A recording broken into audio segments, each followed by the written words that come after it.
दोस्तों my self के कहते हैं यूनिक ट्रेवलर। दोस्तों अगर आप दिल्ली से अगर नैनीताल जाना चाहते हैं बाय कार, तो आपको कितना खर्चा लगेगा इसमें, चाहे फ्यूल कॉस्ट हो, टोल कॉस्ट हो, या फिर जो पार्किंग कॉस्ट हो।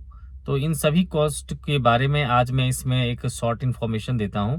एक वीडियो मैंने अलग ऑलरेडी डाल रखा है जिसमें कि दिल्ली से अगर मैं नैनीताल तक जाता हूं तो उसमें वैली में ड्राइविंग का और रोड पे एक बार नाइट व्यू भी है, उसमें कॉर्बेट में जो गाड़ी चलती है उसका भी व्यू है उसमें। तो उन सब में क्या एक्चुअल है, रोड की कंडीशंस क्या है, वो सारे आप उस वीडियो में जाके जरूर देखिएगा। इस वीडियो में सिर्फ इन्फॉर्मेशन दे रहा हूं कि जो खर्चे आपको लगेंगे वो कितना खर्चा लगेगा। तो दोस्तों अभी मैं दिसंबर 2023 की बात कर रहा हूं मैं, कि इसमें आपको अगर आप दिल्ली से जाते हैं नैनीताल तक तो आपको 541 रुपीज का लगेगा आपको टोल कॉस्ट। अगर आप पेट्रोल कार से जाना चाहते हैं तो आपको दोस्तों लगेगा 1500 रुपीज, आपको वन साइडेड आपको कॉस्ट लगेगा दैट, और 541 का आपको जो है लग जाएगा टोल टैक्स। इसके अलावा दोस्तों अगर आप डीजल कार से जाना चाहते हैं तो 1200 रुपीज लगेगा आपको वन साइडेड, और टोल कॉस्ट वही 541 रुपीज है। इसके अलावा अगर आपके पास सीएनजी कार है तो आपको जाने में आपको 600 रुपीज का सीएनजी, और क्योंकि कि आप वहां पर जो पहाड़ों पे आपको गाड़ी की चढ़ाई में थोड़ी सी प्रॉब्लम होगी सीएनजी में, तो उसमें अगर आपको पेट्रोल मोड पे ही आपको चलना पड़ेगा तो बेटर होगा कि आप पेट्रोल मोड पे ही चले। तो उसमें आप अराउंड जो है 250 रुपीज आप एक्स्ट्रा ऐड कर लीजिए कि आपको जो पेट्रोल लगेगा सिर्फ चढ़ाई चढ़ाई करने में। तो यानी कि 850 से 900 रुपीज आपको जो है जाने जाने में लगेगा। और आते वक्त क्या होगा कि सीएनजी का कॉस्ट आपको 100 रुपीज एक्स्ट्रा बढ़ जाएगा, क्योंकि वहां पर पेट्रोल की कीमत, जैसे दिल्ली में सीएनजी की कीमत जो है वो 75 है, और वहां पर अगर आप हल्द्वानी वगैरह में लेते हैं अगर सीएनजी तो वहाँ 96 रुपीज 50 पैसे अराउंड है। तो वहां पर तो ऑब्वियस सी बात है आते वक्त 100 रुपीज एंड 150 रुपीज अराउंड जो है एक्स्ट्रा सीएनजी कॉस्ट आपको पड़ जाएगा। तो ये तो रहा दोस्तों कि फ्यूल कॉस्ट और टोल कॉस्ट। लेकिन जब आप एंटर करेंगे वहां पर नैनीताल में, जब आप एंटर करेंगे तो सबसे पहले अगर हम मॉल रोड में, आपको एंट्री के लिए आपको एक पैसे देने पड़ेंगे, 110 रुपीज का एक पर्ची कटेगा आपका। उसके अलावा जैसे कि आप नैनी लेक के पास गाड़ी पार्क करते हैं तो वहां पर 120 रुपीज का आपको पार्किंग कॉस्ट देना पड़ेगा। इसके अलावा जो मिनिमम जो है कि आप नैनी लेक में तो बोटिंग करेंगे ही करेंगे, तो उसमें आपको जो है 320 रुपीज और 420 रुपीज का दो जो है उसमें प्लान है। 320 में थोड़ा सा कम घुमाता है और 420 में थोड़ा ही ज्यादा घुमाता है। तो जाने में आपको अगर फूड कॉस्ट अगर जोड़ना चाहते हैं तो पर पर्सन के हिसाब से आप अराउंड 300 मान के चलिए, किसी भी लाइन होटल पे अगर आप रुकते हैं तो ये तो हो गया दोस्तों कि आपको कितना खर्चा लगेगा जाने में। इसके अलावा दोस्तों कि किस टाइम पे निकलना चाहिए, तो देखिए अगर समर में अगर आप निकलना चाहते हैं तो बेस्ट होगा आपके लिए कि आप 3 AM जो है दिल्ली से निकल जाएं, क्योंकि 3 AM में क्या होगा कि आपको यहाँ से मुरादाबाद तक जो है नेशनल हाईवे है उसमें भी बिल्कुल एक्सप्रेस वे जैसा ही फील आएगा आपको। और उसमें क्योंकि बहुत कम ही ट्रक आपको कहीं कहीं दूर दूर दिखेंगे और कुछ भी जनरली नहीं होता। इसके अलावा जो सबसे मेन बेनिफिट होगा आपको कि जब आप मुरादाबाद से रामपुर होते हुए हल्द्वानी तक जाएंगे तो हल्द्वानी से पहले पहले कॉर्बेट आता है, उससे पहले पहले आप मॉर्निंग हो जाएगा आपको। तो ये जो है रुद्रपुर पड़ेगा एरिया, रुद्रपुर और ये रामपुर के बीच का जो है वो स्टेट हाईवे है। तो उसमें क्या होता है कि लोकल गाड़ियां बहुत सारी आ जाती है सुबह में, तो वो थोड़ी सी ट्रैफिक में आपको हैवी लगेगा अगर डे में ड्राइव करेंगे तो। लेकिन अगर आप यहाँ से अगर मॉर्निंग में आप 3 बजे निकलते हैं तो सुबह 7 बजे तक आप जो है आराम से जो है कॉर्बेट के इलाके तक पहुंच जाइएगा, और फिर हल्द्वानी तक मतलब बहुत कम टाइम लगेगा आपको ड्राइव करने में, और ड्राइविंग भी बहुत अच्छा रहेगा। लेकिन विंटर में आपको फॉग का टाइमिंग देखना पड़ेगा कि फॉग का क्या कंडीशन है। जैसे कि मैं अभी जिस दिन वीडियो अपलोड कर रहा हूं मैं उससे एक दिन पहले मैं गया था मैं, तो उस समय क्या था कि मैं यहाँ से चला था 2:30 और मॉर्निंग में चला था मैं।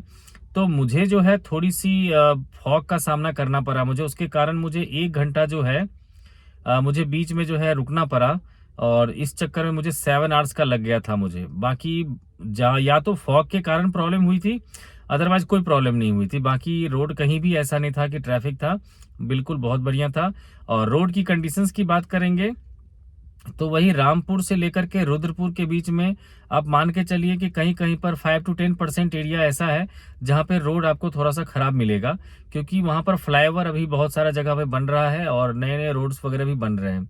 इसके अलावा जो है और कोई प्रॉब्लम कहीं भी रोड के कंडीशंस में कोई प्रॉब्लम नहीं है दोस्तों। इसके अलावा मैं चाहता हूं कि आपसे कुछ और चीज इन्फॉर्मेशन शेयर करूं, क्योंकि देखिए जो गूगल मैप के थ्रू अगर आप लगातार ड्राइव करते हैं तो कभी कभी आपको बीच में थोड़ी सी प्रॉब्लम आती भी है।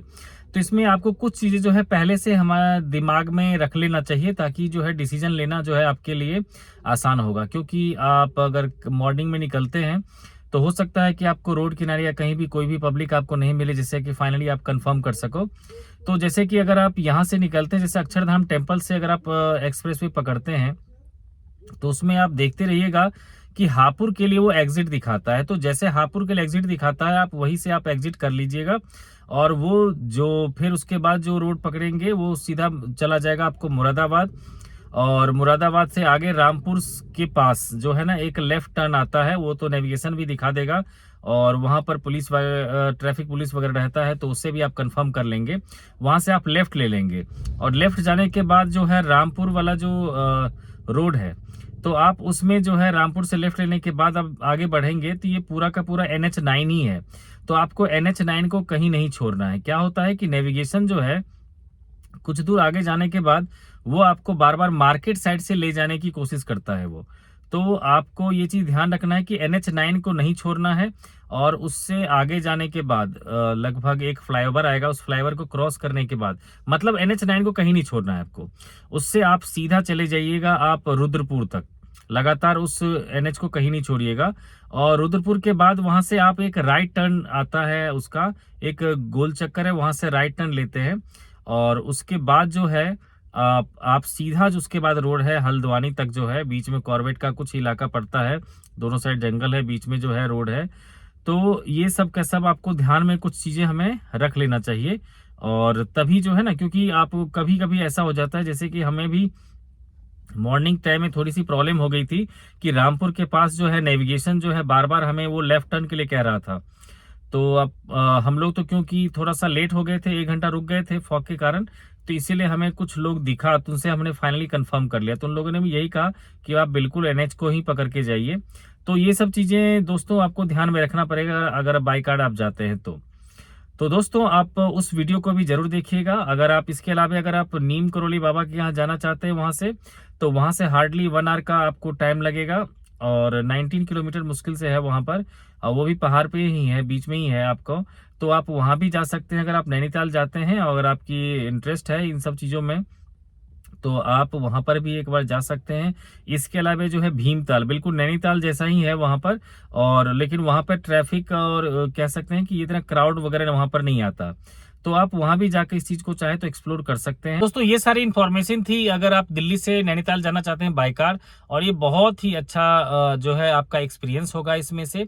इसके अलावा जो है दोस्तों हमने एक अलग से वीडियो बता रखा है आपको कि डाल रखा है, जिसमें कि एक्चुअल जो रोड की वीडियो है और जो वैली ड्राइविंग है, इस सब चीज़ों को भी मैंने दिखाया उसमें।